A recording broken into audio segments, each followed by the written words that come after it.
Friends అందరికీ నమస్కారం. Friends ఇప్పుడే అందిన వార్త, ఏపీలో ఆ 2 జిల్లాలు రద్దు, కొత్తగా మరో 4 జిల్లాలు. ప్రభుత్వం ఏం చెబుతోందో ఒకసారి తెలుసుకుందాం. అలాగే ఉద్యోగులకు సంబంధించి కూడా ముఖ్య ప్రకటన చేశారు. వివరాలు వీడియోలో తెలుసుకుందాం. వీడియో పూర్తిగా చూడండి. అలాగే తప్పకుండా లైక్ చేయండి. మరిన్ని అప్డేట్స్ కోసం ఛానల్ని సబ్స్క్రైబ్ చేసుకోవడం మర్చిపోకండి. లైక్ చేసినట్లయితే మరింత మందికి సమాచారం చేరుతుంది. ఇంక వివరాల్లోకి వెళ్ళిపోదాం. ఏపీలో మరోసారి జిల్లాల పునర్విభజన దిశగా కసరత్తు జరుగుతోంది. ఎన్నికల సమయంలో కొత్త జిల్లాల ఏర్పాటు దిశగా ఇచ్చిన హామీల అమలుపైన కూడా ప్రభుత్వం ఫోకస్ చేసింది. అదేవిధంగా ఉద్యోగులకు సిపిఎస్ పైన కూడా ఫోకస్ చేసింది. ఉపాధ్యాయులు, ఉద్యోగులు, పాత్రికేయులు వంటి వారిపై మోపిన అక్రమ కేసులపై పరిశీలన జరిపి ఎత్తివేయాలని కూడా నిర్ణయించారు. ఇక అలాగే పెండింగ్ బిల్లుల చెల్లింపుపైన కూడా ప్రభుత్వం కార్యాచరణ ఖరారు చేసిందని చెప్తున్నారు. ఇక టీడీపీ పొలిట్ బ్యూరో సమావేశంలో పలు కీలక నిర్ణయాలు తీసుకున్నారు. ప్రధానంగా సూపర్ 6 హామీలను జూన్లో అమలు చేయాలని నిర్ణయించారు. అన్నదాత సుఖీభవ నిధులను 3 విడతలుగా జమ చేయాలని డిసైడ్ అయ్యారు.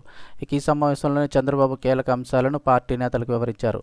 ప్రఖ్యాత కిమ్స్ ఆసుపత్రి, అమరావతిలో మెడికల్ కళాశాల, అలాగే డీమ్డ్ మెడికల్ యూనివర్సిటీ పెట్టడానికి ముందుకొచ్చిందని సీఎం చెప్పారు. టీడీపీ కార్యకర్తలు, నాయకులకు సంబంధించి వైసీపీ ప్రభుత్వం పెండింగ్లో పెట్టిన బిల్లుని కూడా త్వరగా చెల్లించాలని నిర్ణయం తీసుకున్నారు. వైసీపీ హయాంలో వేధింపులు, హత్యలపై ట్రిబ్యునల్ ఏర్పాటు చేయనున్నారు. ఇక అలాగే జిల్లాలకు సంబంధించి కొత్త జిల్లాలకు సంబంధించి చూసినట్లయితే మహానాడులోగా పార్టీ కమిటీ ఎన్నికలు పూర్తి చేయాలని డిసైడ్ అయ్యారు. ఈ సమావేశంలో కీలకమైన జిల్లాల పునర్విభజన పైన కూడా చర్చ జరిగింది. ఎన్నికల ప్రచారంలో మార్కాపురం కేంద్రంగా కొత్త జిల్లా, పోలవరం ముంపు మండలాలు కలిపి జిల్లా ఏర్పాటుకి ఇచ్చిన హామీల అమలుపై ఇప్పుడు ఆలోచన చేయాలని నిర్ణయించారు.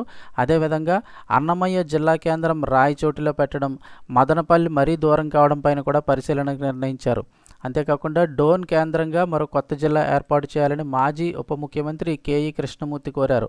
దీంతో త్వరలోనే ఈ ప్రతిపాదనలకు సంబంధించి ఆమోదం దిశగా కసరత్తు ప్రారంభించే అవకాశం ఉందంటున్నారు. కూటమి పార్టీల్లో వైసీపీ నేతల చేరిక విషయంలో కూడా కూటమి పార్టీలతో చర్చిస్తామని చంద్రబాబు అయితే హామీ ఇచ్చారు. సో త్వరలోనే జిల్లాల పునర్విభజన దిశగా కూడా నిర్ణయం అయితే తీసుకోబోతున్నారు.